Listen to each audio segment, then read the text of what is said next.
श्री गणेशाय नमः। शिवपुराण कैलाश संहिता महावाक्यों के अर्थ पर विचार तथा सन्यासियों के योगपट्ट का प्रकार। स्कंद जी कहते हैं, मुने अब एकह महावाक्य प्रस्तुत किए जाते हैं। पहला प्रज्ञानम ब्रह्म, ऐतरेय 3:3 तथा आत्मप्रकाश 1। अहम ब्रह्मास्मि, बृहदारण्य 1:4-10। तीसरा तत्त्वमसि, 6 ऊखा 8-16 तक। चौथा अयमात्म ब्रह्म, मांडूक्य 2, बृहद 2:5-19। पाँचवां ईसावाक्यमिदं सर्वम, ईसा 1। छठा प्राणोस्मि, कौशी 3। सातवां प्रज्ञानात्मा, कौशी 3। आठवां यदेह तदमुत्र तदन्विः, कठ 2:1-10। नौवां अन्यदेव तद्वित्तादथो अविदित्तादथि, केन 1:3। 10वां एष तम आत्मान्तर्यात्मवृत्तः, बृहद 3:7-3-23। 11वां स यश्चायं पुरुषो यश्चासावादित्ये स। 12वां अहमस्मि परम ब्रह्म परात्परम। 13वां वेद शास्त्र गुरूणाम तु स्वयमानंदलक्षणम। 14वां सर्वभूतस्थितं ब्रह्म तदेवाहं न संशयः। 15वां यत्तत्त्वस्य प्राणोऽहमस्मि पृथिव्याः प्राणोऽहमस्मि। 16वां अपां च प्राणोऽहमस्मि तेजस् प्राणोऽहमस्मि। 17वां वायोश्च प्राणोऽहमस्मि आकाशस्य प्राणोऽहमस्मि। 18वां त्रिगुणस्य प्राणोऽहमस्मि। 19वां सर्वोहम सर्वात्मको संसारी यद्भूतं यच्च भव्यं यद्वर्तमानं सर्वात्मकत्वाद्द्वितीयोऽहम्। 20वां सर्वं खल्विदं ब्रह्म, छांदोग्य 3:14-1। 21वां सर्वोहम विमुक्तोहम। 22वां योऽसौ सोहम हंसः सोहमस्ति। इस प्रकार सर्वत्र चिंतन करें। अब इन महावाक्यों का भावार्थ कहते हैं। प्रज्ञानम ब्रह्म का वाक्यार्थ पहले ही समझाया जा चुका है। अब अहम ब्रह्मास्मि का अर्थ बताया जाता है। शक्ति स्वरूप अथवा शक्ति युक्त परमेश्वर ही अहम पद के अर्थभूत हैं। आकार सब वर्णों का अग्रगण्य परम प्रकाश शिवरूप है। हकार व्योम स्वरूप होने के कारण उसका शक्ति रूप से वर्णन किया गया है। शिव और शक्ति के संयोग से सदा आनंद उदित होता है। मकार उसी आनंद का बोध है। ब्रह्म शब्द से शिव शक्ति की सर्वरूपता स्पष्ट ही सूचित होती है। पहले ही इस बात का उपदेश किया गया है कि वह शक्तिमान परमेश्वर मैं हूँ, ऐसी भावना करनी चाहिए। अब तत्त्वमसि का अर्थ कहते हैं। तत्त्वमसि इस वाक्य में तत्पद का वही अर्थ है जो सोहमस्मि में सह पद का अर्थ बताया गया है। अर्थात तत्पद शक्त्यात्मक परमेश्वर का ही वाचक है। अन्यथा सोहम इस वाक्य में विपरीत अर्थ की भावना हो सकती है, क्योंकि अहम पद पुल्लिंग है, अतः सह के साथ उसका अन्वय हो जाएगा। परंतु तत् पद नपुंसक है और त्वम पुल्लिंग, अतः परस्पर विरोधी लिंग होने के कारण उन दोनों में अन्वय नहीं हो सकता। जब दोनों का अर्थ शक्तिमान परमेश्वर होगा तब अर्थ में समान लिंगता होने से अन्वय में अनुत्पत्ति नहीं होगी। यदि ऐसा न माना जाए तो स्त्री पुरुष रूप जगत का कारण भी किसी और ही प्रकार का होगा। इसलिए सोहमस्मि का सह और तमसि का तत्, ये दोनों समानार्थ हैं। इन महावाक्यों के उपदेश से एक ही अर्थ की भावना का विधान है। अब अयमात्मा ब्रह्म का अर्थ बताया जाता है। अयमात्मा ब्रह्म, इस वाक्य में अयम और आत्मा ये दोनों पद पुल्लिंग रूप हैं, अतः यहाँ अन्वय में बाधा नहीं है। अयम शक्तिमान परमेश्वर रूप आत्मा ब्रह्म है, यह इस वाक्य का तात्पर्य है। अब ईशा वाक्यमिदं सर्वम का भावार्थ बता रहे हैं। परमेश्वर से रक्षणीय होने के कारण यह संपूर्ण जगत उनसे व्याप्त है। अब प्राणोस्मि, प्रज्ञानात्मा और यदेवेह तदमुत्र, इन वाक्यों के अर्थ पर विचार किया जाता है। मैं प्रज्ञान स्वरूप प्राण हूँ। यहाँ प्राण शब्द परमेश्वर का ही वाचक है। जो यहाँ है वह वहाँ है, ऐसा चिंतन करें। यहाँ यत तत् का अर्थ क्रमशः यह और सह है, अर्थात जो परमात्मा यहाँ है वह परमात्मा वहाँ है, ऐसा सिद्धांत पक्ष का अवलंबन करने वाले विद्वानों ने कहा है। इन वाक्यों में यद मूत्र तदन्वी, इस वाक्यांश का भाव है कि यो मूत्र स इह स्थितः, अर्थात जो परमात्मा वहाँ परलोक में स्थित है वही यहाँ इस लोक में भी स्थित है। इस प्रकार विद्वानों को पहले के समान ही परम पुरुष परमात्मा रूप अर्थ यहाँ अभीष्ट है।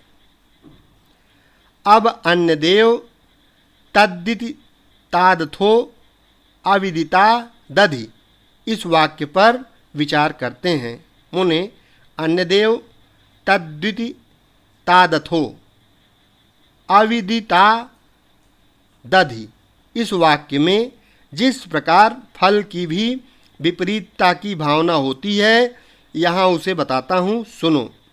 विदितात, यह पद आयथा विदितात के उन्हीं का इन समस्त उत्कृष्ट गुणों से नित्य संबंध है।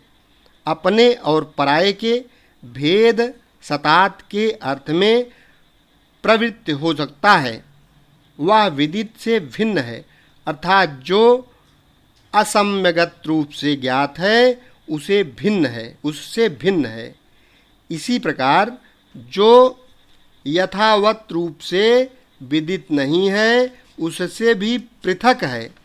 इस कथन से यह निश्चित होता है कि मुक्ति रूप फल की सिद्धि के लिए कोई और ही तत्व है जो विदित से परे है, परंतु जो आत्मा है वह सर्वरूप है, वह किसी से अन्य नहीं हो सकता। अतः आत्मा या ब्रह्म आदि पद पूर्वत शक्तिमान परमेश्वर शिव के ही बोधक हैं, यह मानना चाहिए। अब एष त आत्मा तथा अश्चायम पुरुषे, इन दो वाक्यों के अर्थ पर विचार किया जाता है। यह तुम्हारा अंतर्यामी आत्मा है जो स्वयं ही अमृत स्वरूप शिव है। यह जो पुरुष में शंभु है वही सूर्य में भी स्थित है। इन दोनों में कोई भेद नहीं है। जो पुरुष में है वही आदित्य में है। इन दोनों में पृथकता नहीं है। वह तत्व एक ही है, उसी को सर्वरूप कहा गया है। पुरुष और आदित्य, इन दो उपाधियों से युक्त जो अर्थ किया जाता है वह औपचारिक है। उन शंभुनाथ को सब श्रुतियाँ हिरण्यमय बताती हैं। हिरण्यवासने नमः, इनमें जो बाहु शब्द है वह सब अंगों का उपलक्षण है, अन्यथा उसे हिरण्यपति कहना किसी भी यत्न से संभव नहीं होता। छंदोग्योपनिषद में जो यह श्रुति है, या एषोऽन्तरादित्ये हिरण्यमयः पुरुषो दृश्यते हिरण्यस्म श्रुतिर्हिरण्यकेश आपृणखात सर्व एव सुवर्णः, छांदोग्य 1:6। इसके द्वारा आदित्य मंडलांतर्गत पुरुष को सुवर्णमय दाढ़ी मूछ वाला, सुवर्ण सदृश के केशों वाला तथा नख से लेकर केशाग्र भाग पर्यंत सारा का सारा सुवर्णमय प्रकाशमय ही बताया गया है। अतः वह हिरण्यमय पुरुष साक्षात शंभु ही है। अब अहमस्मि परम ब्रह्म, परापरमात्म परम, इस वाक्य का तात्पर्य बताता हूँ, सुनो। अहम पद के अर्थभूत सत्यात्मा शिव ही बताए गए हैं, वे ही शिव मैं हूँ। ऐसी वाक्यार्थ योजना अवश्य होती है। उन्हीं को सबसे उत्कृष्ट और सर्वस्वरूप परम ब्रह्म कहा गया है। उनके 3 भेद हैं, पर, अपर तथा परात्पर। रुद्र, ब्रह्म और विष्णु, ये 3 देवता श्रुति ने ही बताए हैं। ये ही क्रमशः पर, अपर तथा परात्पर रूप हैं। इन तीनों से भी जो श्रेष्ठ देवता हैं वे शंभु परब्रह्म शब्द से कहे गए हैं। वेदों, शास्त्रों और गुरु के वचनों के अभ्यास से शिष्य के हृदय में स्वयं ही पूर्णानंदमय शंभु का प्रादुर्भाव होता है। संपूर्ण भूतों के हृदय में विराजमान शंभु ब्रह्म रूप ही हैं। वहीं मैं हूँ, इसमें संदेह नहीं है। मैं शिव ही संपूर्ण तत्व समुदाय का प्राण हूँ। ऐसा कहकर स्कंद जी फिर कहते हैं, मुने, मैं शिव आम तत्व, विद्या तत्व और शिव तत्व, इन तीनों का प्राण हूँ। पृथ्वी आदि का भी प्राण हूँ। पृथ्वी आदि के गुणों तक का ग्रहण होने से यह समझ लो कि यहाँ सारे आत्म तत्व गृहीत हो गए। फिर सबका ग्रहण विद्या तत्व और शिव तत्व का भी ग्रहण कराता है। इन सब तत्वों का मैं प्राण हूँ, मैं सर्व हूँ, सर्वात्मक हूँ। जीव का भी अंतर्यामी होने से उसका भी जीव आत्मा हूँ। जो भूत, वर्तमान और भविष्य काल हैं वह सब मेरा स्वरूप होने के कारण मैं ही हूँ। सर्वो वै रुद्रः, सब कुछ रुद्र ही है। यह श्रुति साक्षात शिव के मुख से प्रकट हुई है। अतः शिव ही सर्वरूप हैं, क्योंकि उन्हीं का इन समस्त उत्कृष्ट गुणों से नित्य संबंध है। अपने और पराये के भेद से रहित होने के कारण मैं ही अद्वितीय आत्मा हूँ। सर्वम खल्विदम ब्रह्म, इस वाक्य का अर्थ पहले बताया जा चुका है। मैं भावरूप होने के कारण पूर्ण हूँ। नित्य मुक्त भी मैं ही हूँ। पशु जीव मेरी कृपा से मुक्त होकर मेरे स्वरूप को प्राप्त होते हैं। जो सर्वात्मक शंभु हैं वही मैं हूँ। मैं शिवरूप हूँ। वामदेव, इस प्रकार संपूर्ण वाक्यों के अर्थ भगवान शिव ही बताए गए हैं। ईशावाक्योपनिषद की श्रुति के 2 वाक्यों द्वारा प्रतिपादित अर्थ साक्षात शिव की एकता का ज्ञान प्रदान करने वाला होता है। गुरु को चाहिए कि शिष्यों को इसका आदरपूर्वक उपदेश करें। गुरु को उचित है कि वे आधार सहित शंख को लेकर अस्त्र, मंत्र, फट से तथा भस्म द्वारा उसकी शुद्धि करके उसे अपने सामने चौकोर मंडल में स्थापित करें। फिर ओंकार का उच्चारण करके गंध आदि के द्वारा उस शंख की पूजा करें। उसमें वस्त्र लपेट दें और सुगंधित जल भरकर प्रणव का उच्चारण करते हुए उसका पूजन करें। तत्पश्चात 7 बार प्रणव के द्वारा फिर उस शंख को अभिमंत्रित करके शिष्य से कहें, हे शिष्य, जो थोड़ा सा भी अंतर करता है, भेदभाव रखता है, वह भय का भागी होता है। यह श्रुति का सिद्धांत बताया गया। इसलिए तुम अपने चित्त को स्थिर करके निर्भय हो जाओ। ऐसा कहकर गुरु स्वयं महादेव जी का ध्यान करते हुए उन्हीं के रूप में शिष्य का अर्चन करें। शिष्य के आसन की पूजा करके उसमें शिव के आसन और शिव की मूर्ति की भावना करें। फिर सिर से पैर तक सद्योजातादि 5 मंत्रों का न्यास करके मस्तक, मुख और कलाओं के भेद से प्रणव की कलाओं का भी न्यास करें। शिष्य के शरीर में 38 मंत्र रूपा प्रणव की कलाओं का न्यास करके उसके मस्तक पर शिव का आवाहन करें। तत्पश्चात स्थापनी आदि मुद्राओं का प्रदर्शन करें। फिर अंगन्यास करके आसन पूर्वक षोडशोपचार की कल्पना करके खीर का नैवेद्य अर्पण करें। ओम स्वाहा का उच्चारण करें। कुल्ला और आचमन कराएं। अर्घ्य आदि देकर क्रमशः धूप दीपादि समर्पित करें। शिव के 8 नामों से पूजन करके वेदों के पारंगत ब्राह्मणों के साथ ब्रह्म विदाप्नोति परम इत्यादि ब्रह्मानंदवल्ली के मंत्रों को तथा भृगुर्वय वारुणी इत्यादि भृगुवल्ली के मंत्रों को पढ़ें। तत्पश्चात यो देवानां प्रथमं पुरस्तात् 10:3 से लेकर तस्य प्रकृतिलीनस्थ यः परः स महेश्वरः 10:8 तक महानारायणोपनिषद के मंत्रों का पाठ करें। इसके बाद शिष्य के सामने कल्हार आदि की बनी हुई माला लेकर खड़े हों। गुरु शिव निर्मित पंचाशिक शास्त्र के सिद्धि स्कंद का धीरे धीरे जप करें।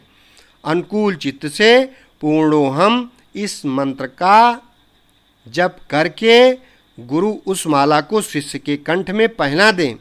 तदनंतर ललाट में तिलक लगाकर संप्रदाय के अनुसार उसके सर्वांग में विधिवत चंदन का लेप कराएं। तत्पश्चात गुरु प्रसन्नतापूर्वक श्रीपाद युक्त नाम देकर शिष्य को छत्र और चरण पादुका अर्पित करें।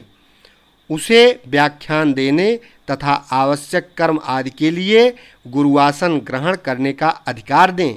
फिर गुरु अपने उस शिष्य रूपी शिष्य पर अनुग्रह करके कहें, तुम सदा समाधिस्थ रहकर मैं शिव हूँ इस प्रकार की भावना करते रहो। यूँ कहकर वह स्वयं शिव को नमस्कार करें। फिर संप्रदाय की मर्यादा के अनुसार दूसरे लोग भी उसे नमस्कार करें। उस समय शिष्य उठकर गुरु को नमस्कार करे। अपने गुरु को और उनके शिष्य को भी मस्तक झुकाए। इस प्रकार नमस्कार करके सुशील शिष्य जब मौन और विनीत भाव से गुरु के समीप खड़ा हो तब गुरु स्वयं उसे इस प्रकार का उपदेश दें, बेटा आज से तुम समस्त लोगों पर अनुग्रह करते रहो। यदि कोई शिष्य होने के लिए आए तो पहले उसकी परीक्षा कर लो, फिर शास्त्र विधि के अनुसार उसे शिष्य बनाओ। राग आदि दोषों का त्याग करके निरंतर शिव का चिंतन करते रहो। श्रेष्ठ संप्रदाय के सिद्ध पुरुषों का संग करो, दूसरों का नहीं।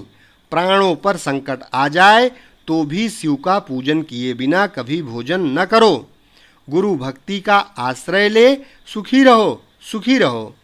मुनीश्वर वामदेव, तुम्हारे स्नेहवश अत्यंत गोपनीय होने पर भी मैंने यह योगपट्ट का प्रकार तुम्हें बता दिया है। ऐसा कहकर स्कंद ने यतियों पर कृपा करके उनके सन्यासियों के और छौर और स्नान विधि का वर्णन किया। अध्याय 17 से 19 तक समाप्त हुआ। शेष अगले भाग में।